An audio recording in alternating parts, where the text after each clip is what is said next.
Vas-y pour la présentation. Alors effectivement, nous allons maintenant accueillir André Marot. C'est à toi. Non, c'est à toi. Un, deux. Alors, je vous présente un petit peu. Donc André, vous avez l'insigne honneur de partager le même patronyme que Clément Marot, grand poète de la Renaissance. Vous appelez André Marot. Alors, en y regardant de plus près, pas tout à fait, parce que Clément Marot, ça s'écrit avec un seul R, tandis que vous, André Marot, vous en utilisez deux. Donc ça me permet de vous dire que vous marquez ainsi que vous n'en manquez pas d'air. Vous le revendiquez d'ailleurs en vous définissant vous-même cabotin, cabochard, un peu potache, un peu espiègle, ce qui n'est pas sans rappeler Pierre Lafitte et ce Clément Marot que l'histoire a rangé dans le tiroir des trublions, des chansonniers et autres empêcheurs de tourner en rond assumés. Alors Clément Marot disséquait par la poésie ses contemporains au XVIe siècle. En tant qu'anthropologue, vous partagez ce même appétit, mais avec quelques dizaines de milliers d'années d'avance ou de retard, c'est selon, puisque vous êtes aussi préhistorien. Je tourne la page. Alors vous avez bien d'autres cordes à votre arc, avec lesquelles vous ne manquerez pas de nous décocher quelques flèches ce matin. Cher André, cette tribune est la vôtre. Merci pour votre confiance. Alors, effectivement, je suis préhistorien et là, ce que je vais montrer, c'est plutôt sous l'angle de l'étude des peuples premiers. Et pratiquement toute la présentation, il n'y a pas de certitude, hein, ce sont des pistes qu'on essaye d'ouvrir. Alors, le monde est-il sérieux, hein, il est baroque, il est plein de contradictions, et on pourrait presque se demander s'il n'y aurait pas comme une sorte de réalité virtuelle qui le piloterait, en priorité par-dessous, quelque part, hein, sous une impensable apparence. Alors, pour resituer ce propos, je vous propose qu'on fasse un petit tour pour recontextualiser l'histoire. Heureusement que ma prestigieuse collègue précédente a déjà fait tout le travail, donc on va aller très vite. Ça, c'est bien. Alors, à partir d'un instant dont on ne peut rien dire, hein, qu'on appelle une singularité, qui s'est passée à peu près il y a 13 milliards 800 millions d'années, ben, le réel est apparu. Alors, c'est un endroit où on va dire que toutes les questions restent ouvertes. Vous savez que lorsqu'un scientifique vous dit toutes les questions restent ouvertes, c'est qu'il comprend que dalle à ce qui se passe. Bon, c'est comme ça. Donc, effectivement, va donc naître un temps et un espace au cœur de températures absolument phénoménales. Et ces températures, en se refroidissant au fur et à mesure que la matière prend l'espace, que l'énergie prend l'espace, eh bien, vont créer tout ce que vous a annoncé tout à l'heure ma collègue. Alors, c'est très bien parce qu'on arrive après au moment de la Terre. La Terre est une boule de feu, mais quelque part vers 4 milliards d'années à peu près, 4,2, eh bien, elle se refroidit et va apparaître une sorte d'enveloppe de roches, hein, qui font à peu près 100 à 200 km d'épaisseur, est limitée par la sténosphère. Donc, pourquoi je vous raconte ça? Parce que là, on va rentrer dans le sujet, c'est-à-dire qu'on est sur une sorte de berceau minéral qu'on va appeler la lithosphère, sur lequel va s'ajouter plusieurs autres couches. Et donc, on va essayer de comprendre qu'à partir de cette première couche va apparaître très rapidement une deuxième et troisième, l'atmosphère et l'hydrosphère. Alors, l'atmosphère est probablement venue des activités volcaniques au cœur de la Terre. Et comme l'air et la vapeur et l'eau, c'est en fait la même chose sous deux aspects différents, c'est grâce à ces deux dimensions que la vie, après, tranquillement, va pouvoir s'installer. Ça va commencer par la biosphère, il y a 3,5 milliards d'années. Tout ça, c'est des choses que vous savez largement, on vous le rabat depuis des années, mais c'est pas ça le propos. Donc là, juste pour expliquer que par la présence du Soleil et par un biais très subtil, notamment à l'aide du corps aquatique va émerger des êtres unicellulaires, des planaires, des éponges qui permettront par la suite, avec le jeu de la complexité, à faire apparaître la vie et nous dans cette salle.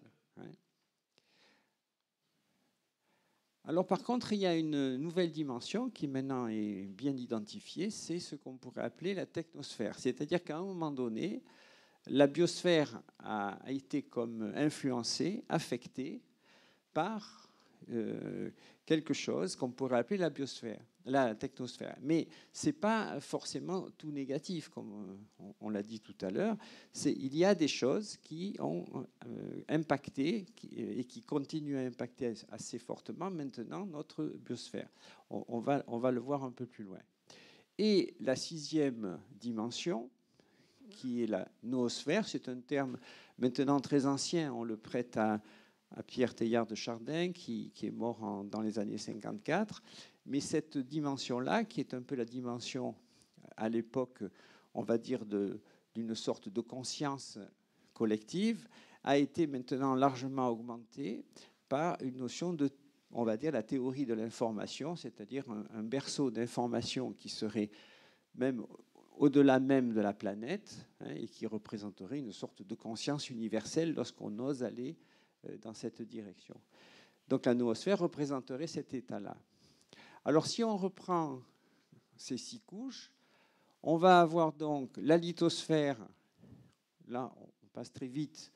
C'est un berceau de roches minérales. C'est les montagnes, c'est les plaines, c'est tout ce que vous voulez. C'est un berceau qui, quelque part, n'est pas complètement inerte, il est sujet à des mouvements, ça vibre, ça pulse, et même dans sa structure, c'est atomique, donc c'est vibrant. Cette lithosphère va donc servir de socle, mais la vie va apparaître vers 3,5 milliards d'années. Elle va se déployer en nombre, en complexité, tout ça on sait aussi, rien de nouveau. Mais ce qui est intéressant pour nous, c'est cette histoire de technosphère. Alors pourquoi il y a un déséquilibre actuellement? Parce que là, il faut s'arrêter un petit moment. Jusqu'à à peu près 3 millions d'années, il ne s'est rien passé de fondamental dans le déploiement de la nature et du réel. On a fonctionné avec des apogées et des déclins, avec des apparitions et disparitions d'espèces, mais sur le plan purement métaphysique ou philosophique, rien. C'est-à-dire que un singe qui a besoin de récupérer des fourmis prend un bâton, il le plante dans un arbre, il retire le bâton, il se mange ses fourmis, il n'y a rien eu de modifié.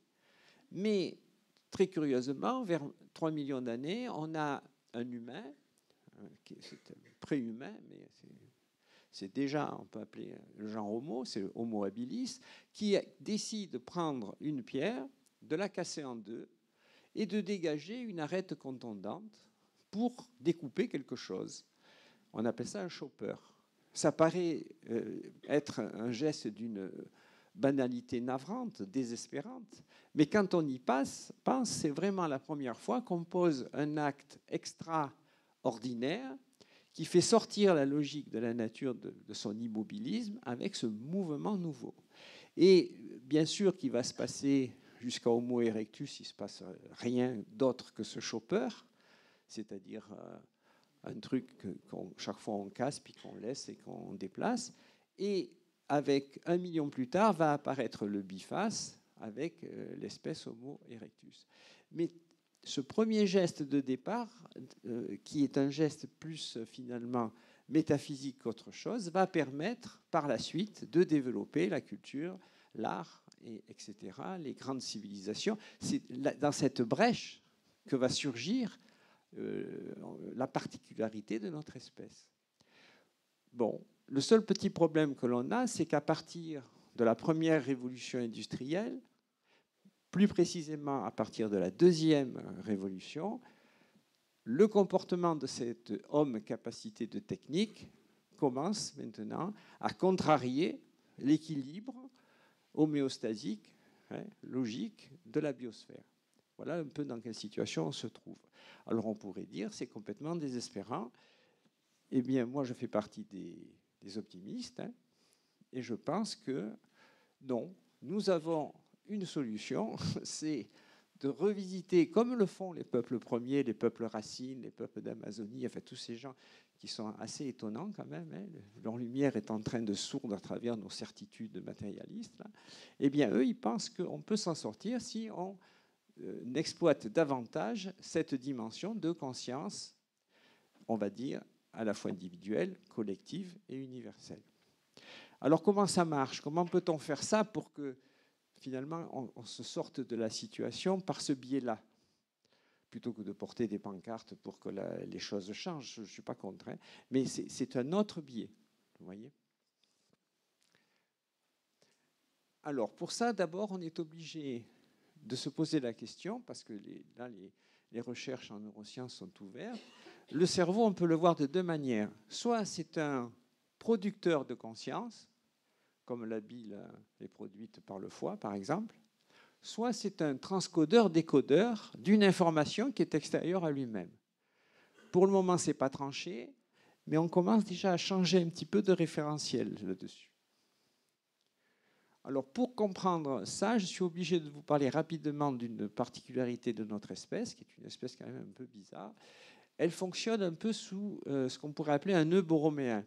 C'est-à-dire que c'est un système où nous avons besoin de faire fonctionner une pensée mythologique, mythique, l'imaginaire, lorsqu'on ne comprend pas quelque chose. C'est un besoin absolument fondamental parce qu'on ne supporte pas l'angoisse de l'absurde et l'angoisse du néant.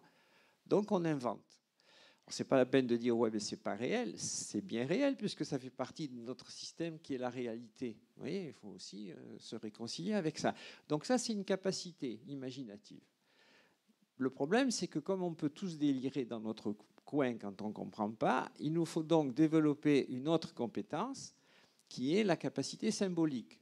Et ça, c'est bien aussi, parce que heureusement qu'on se met en clan, en église, en secte, autour de symboles communs qui, de près ou de loin, nous ramènent sur les mêmes imaginaires, hein, parce que sinon, ça serait très complexe. Prenez la croix, qui signifie à peu près l'idée qu'il y a un Dieu qui est venu se sacrifier pour le salut de l'humanité. Bon, ben voilà, on est à peu près tous d'accord sur ça. Par contre, dedans, vous allez trouver les rosicruciens, des catholiques, des orthodoxes, des sectes très anciennes d'exorciseurs de l'ancienne église de Saint-Jean. Enfin, je sais, moi, il y en a de partout. Hein, mais au moins, on est tous d'accord sur ce symbole. Et enfin, il y a une troisième instance qui est le goût pour l'accès au réel en tant que tel, hein, l'effet têtu, hein, donc c'est la démarche un peu scientifique. Mais là aussi, il faut pas. Ça veut dire qu'on est capable aussi de rentrer dans les faits si profondément que ça peut aussi rentrer dans des états qu'on pourrait appeler radicalement autres, c'est-à-dire plus subtils. Hein. L'accès au réel, c'est pas un truc de surface, c'est très profond. Hein. Quand on a accepté qu'on fonctionne avec ces trois systèmes, dans le fond, ça marche. C'est comme une tombola, ça, non? Ça marche un peu. Ça marche plus. Alors voilà, c'est formidable. Donc, quand on a accepté qu'on fonctionne comme ça, ben on vit bien. Simplement, il faut garder des proportions. On a le droit d'être superstitieux, mais on sait qu'on l'est. Et on sait que c'est bien d'être superstitieux parce que quelque part, ça me permet de gérer des angoisses flottantes inexplicables. J'ai fait ce petit détour pour continuer après sur notre solution, comment faire pour que la sixième dimension, la conscience universelle, on puisse se brancher quelque part sur elle pour faire un peu changer les choses. Alors, la position matérialiste, là, ne va pas nous aider beaucoup, hein, parce que c'est une position aussi physicaliste, c'est-à-dire assez froide, assez dure. Hein. Pour eux, tout est matière inerte, et à partir d'un certain moment, va apparaître un humain qui sera capable, à l'aide de ses 5 sens, à l'aide de son équipement neuronal, de produire de la conscience. Alors après, ça c'était un peu l'époque de Pierre Changeux, tout ça, mais après il y a eu les postes neuroscientifiques, comme Stanislas Dehaene ou quoi, beaucoup plus subtils, mais qui sont toujours dans la même logique. Même s'ils acceptent que cette production de conscience peut être faite par des mammifères plus supérieurs, c'est quand même l'idée que si on coupe la tête à quelqu'un, il n'y a plus rien après. La conscience n'existe pas. Donc c'est raide quand même, hein, comme truc. Bon. Par contre, oui, là, ils ont raison.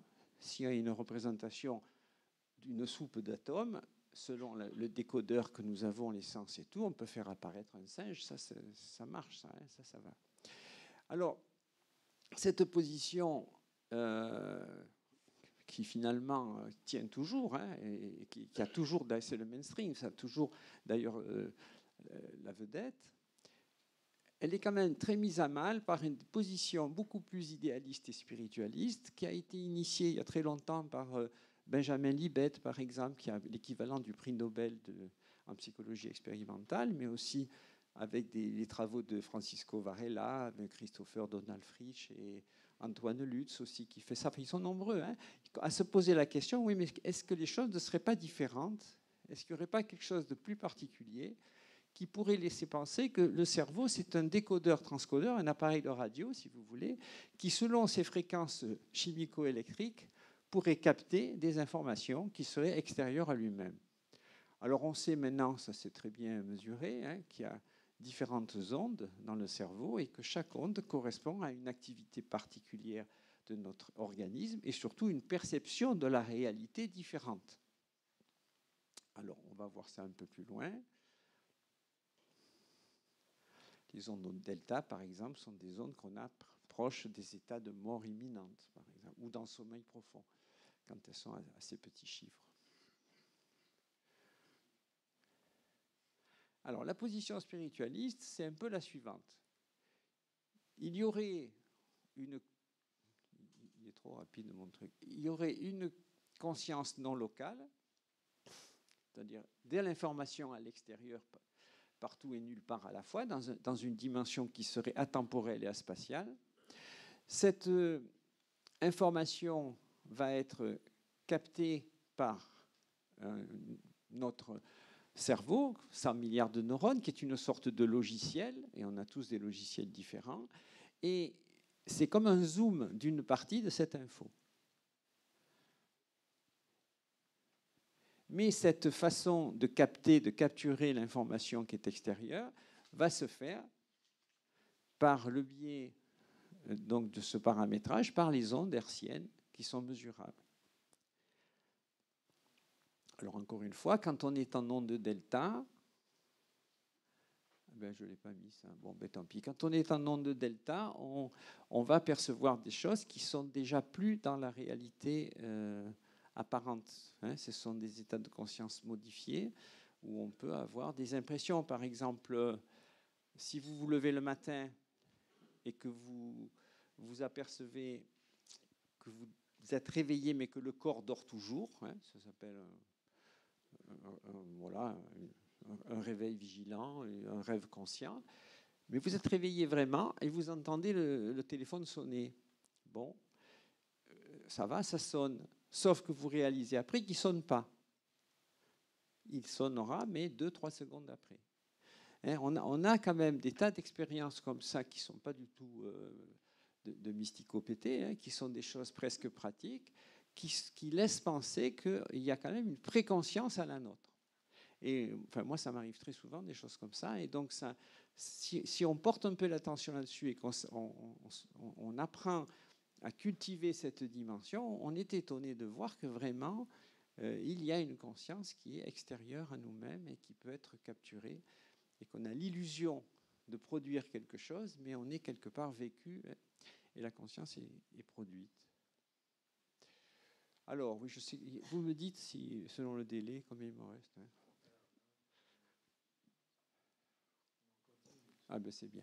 Alors, il y a plusieurs façons de cultiver, de travailler, de s'immerger dans cet espace de conscience plus vaste.